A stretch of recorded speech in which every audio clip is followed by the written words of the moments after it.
कि झील देला दहिया मुसल्लम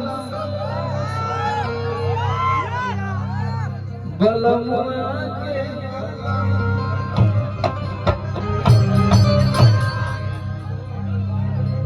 हर की बढ़ गइल पीरा पिया। थोड़ा साइड हो जाइए भैया, इंस्ट्रूमेंट को हमको देखने दीजिए। अब देखिए गर्मी आ गई है, पिछले साल का महुआ ठीक ठाक रहे, ये मेरा टिप टिप गिरी। ये साल का महुआ वाला गाना उससे तगड़ा बा। कैसे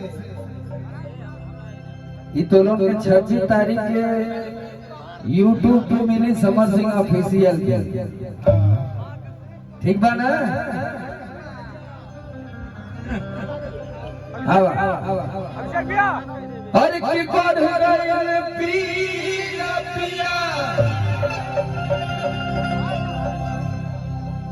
सच कहतानी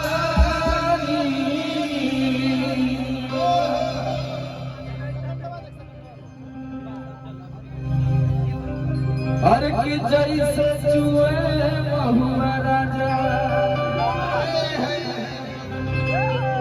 चुए मोर जवानी।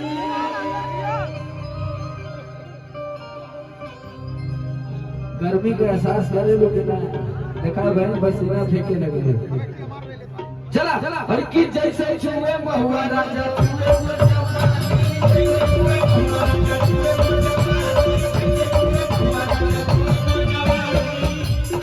चुए मोर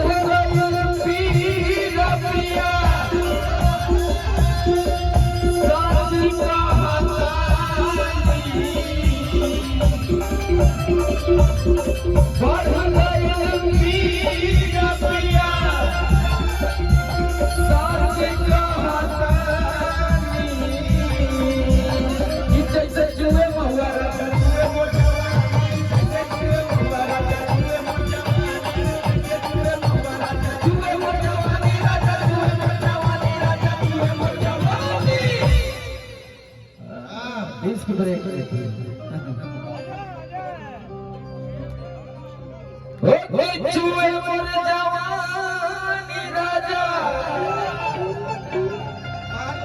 और चुए मोर जवानी कि हाय रे गरमिया छुआए रे गरमी, हाय रे गरमिया छुआए रे लगानी, हाय रे गरमिया छुआए रे लगानी।